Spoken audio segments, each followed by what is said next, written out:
కరీంనగర్ జిల్లా జమ్మికుంట పత్తి మార్కెట్లో 3 రోజులుగా పత్తి కొనుగోళ్లు నిలిచిపోయాయి. ఏమైందని రైతులు ప్రశ్నిస్తే సీసీఐ అధికారులు సర్వర్ పనిచేయడం లేదంటున్నారు.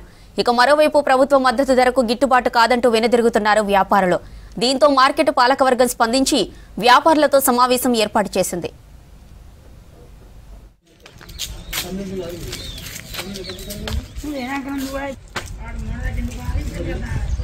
కిలోమీటర్ నుంచి పత్తిని తీసుకురావడం జరిగింది.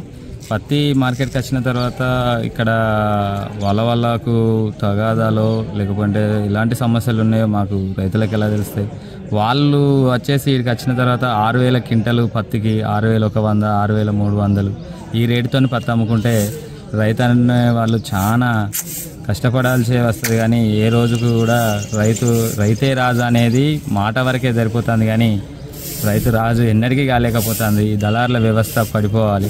దళారులు చేయడం వల్ల రైతుకు చాలా అన్యాయం జరుగుతుంది. పత్తిని ఇంత స్పష్టంగా చూడండి, పత్తి ఇంత స్పష్టంగా తీసుకొచ్చిన తర్వాత కూడా ఈ పత్తిలో నాణ్యత లేదు, పత్తిలో తేమ శాతం ఉందని చెప్పేసి ఇతర కారణాలు ఏమన్నో చెప్పేసి రైతులను ముంచడం జరుగుతుంది. మేము ఏం మాట్లాడినా కూడా లేదు, పత్తికి ఇంతే ధర ఉంటుంది, మీకు వీలైతే ఎక్కడైనా చెప్పుకోకండి అనే విధంగా మాట్లాడతారు. దయచేసి ప్రభుత్వం పట్టించుకోవాలి.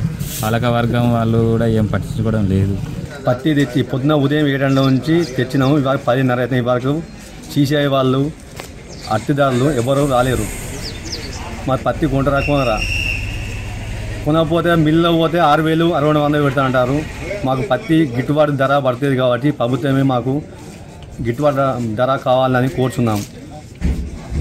సీసీఐ వాళ్ళు ఆధార్ కార్డు పనిచేస్తలేదు, సిగ్నల్ లేదు అని వాళ్ళు కబ్బబుల్లి మాటలు చెప్పుకుంటా తప్పించుకుంటున్నారు. మార్కెట్లో చైర్మన్ వాళ్ళు మిల్లర్స్ కలిసి కుమ్ముక్కాయి ఏమో మీటింగ్ పెడతాము, ఇస్తాము, కొంటాము అంటారు. అచ్చులు లేదు, పోవులు లేదు వరకు.